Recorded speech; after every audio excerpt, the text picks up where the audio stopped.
सदा सर्वदा योग तुझा घडावा, तुझे कारणी देह माझा पडावा.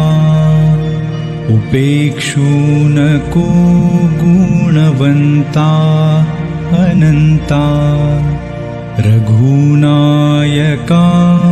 मागणे हेची आता.